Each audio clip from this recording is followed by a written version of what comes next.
Oh my goodness. Oh my goodness. The Tampa Bay Lightning are going to the finals again. What a crazy, crazy sequence of events.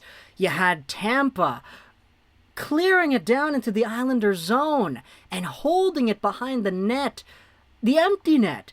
Not even trying to score, just trying to kill the time. Sergachev, he missed the shot. And the Islanders eventually take things back. They go forward with it, and they try to get some chances. A few blasts from the point that get blocked. A few scoring opportunities from Barzal. And for the second year in a row, the New York Islanders get eliminated by the Tampa Bay Lightning. But that's not what you're all here for anymore, eh? That's not what you're here for. Zest, the better team won, I agree. Look, it's Tampa-Montreal in the finals. And you know, I personally wasn't really rooting for this one, because when it comes to the Tampa Bay Lightning, they play a style that the New York Islanders were just getting overwhelmed with in this Game 7 over here. You saw the New York Islanders early on in the game absolutely cannot break things out of their own zone. Why? Because they're just trying to dump it out the entire time. Tampa had this really good strategy of just waiting for the Islanders to try to dump it out, and they have like 3 guys on the point just taking it back away and holding possession. Montreal has a completely separate kind of breakout style, and it's something that we saw that was really evident in the Vegas series right here that Montreal won yesterday.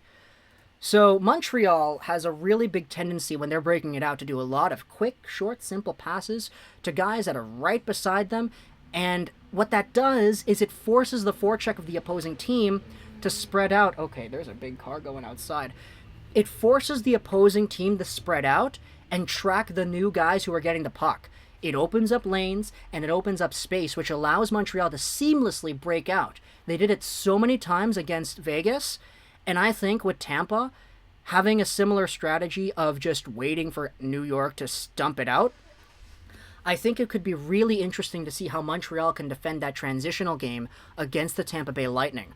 Also the fact that Montreal's over-defensive strategy, they have themselves 4 big defensemen that know how to clog the net, they know how to clog the middle, they know how to swat the pucks away, and they know how to take away space.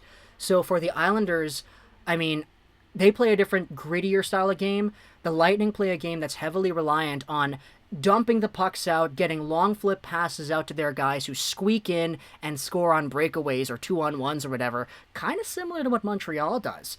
But for the Lightning, with the sustained pressure that they have, it'll be really interesting to see how the likes of Weber, Sherratt, Petrie, and Edmondson are going to have to control that stacked Tampa Bay power play. It's an immovable force against an unstoppable object. Okay, I got that mixed up. An unstoppable object against an immovable wall. It's the Tampa Bay stacked power play against the Montreal stacked penalty kill. The penalty kill that has served Montreal so well, they've gone out here and scored more goals on the penalty kill than they have allowed on the penalty kill. So we'll see how exactly things go down here with the Tampa Bay Lightning with their run and gun, top-of-the-line forwards and defense, offensive capabilities going up against a defensive system in Montreal that has just been so gosh darn good in shutting down opposition and getting people frustrated and getting their sticks in tight and swatting things away in the neutral zone, blocking off those lanes. Montreal has been flawless for the most part the recent few games, defensively speaking, but now they'll be playing against the best offensive core they have had to date. This is like Toronto, but kind of on steroids.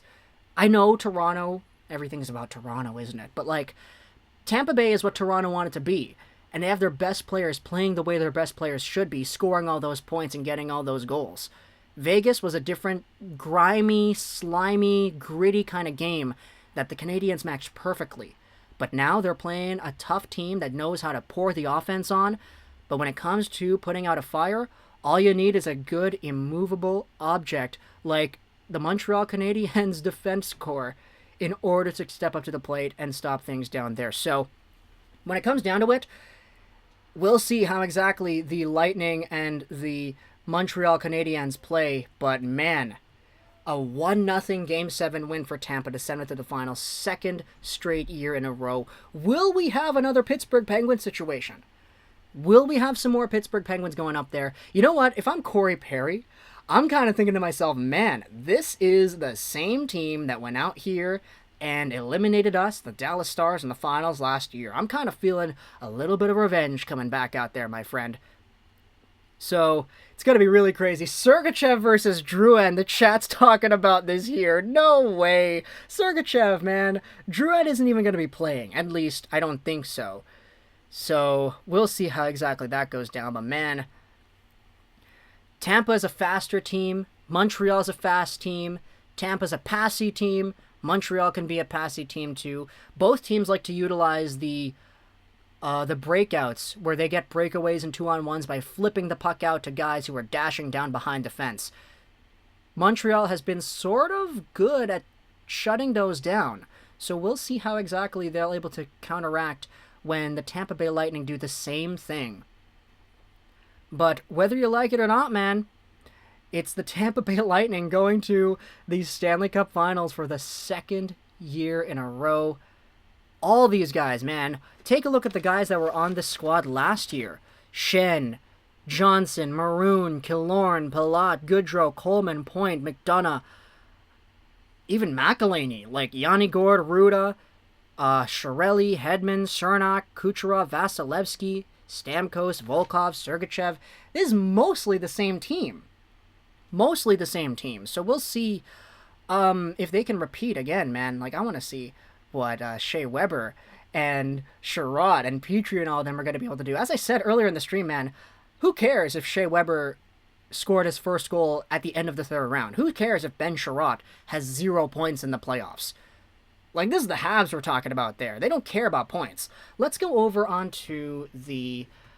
let's see the point production for the 2020 playoffs, because that has been a really interesting dichotomy, I think, when it comes to the way the overall scoring race are going to go. So let's go over here and do the elite prospects, and we'll see how exactly the point shares are going for, firstly, the Tampa Bay Lightning. So we'll type this one out here. Tampa Bay. Okay. Tampa Bay. Let's do this one over here. All right. So Tampa Bay has points from Nikita Kucherov, 27, Braden Point, 20, Stamkos, 17, Killorn, 16, Hedman, 16, Cirelli, Palat, Cernak, Coleman, all over there with 7+. But what if we do the opposite? What if we go out there and we say, okay, let's go ahead and take a look at the Montreal Canadiens. How are they doing in this one right here? Well, Montreal, take a look at Montreal. Their top point scorer in Tyler Toffoli, who has 14 points this year, he would be 6th on the Lightning. The Lightning have just so many gosh darn point producers and guys that are knowing how to put the puck in the net. Meanwhile, Montreal, like, look at this. Like, Petrie has been great, but he only has 5 points. Weber has been fantastic, 4 points. You have Ben Sherratt, he's been amazing, 0 points.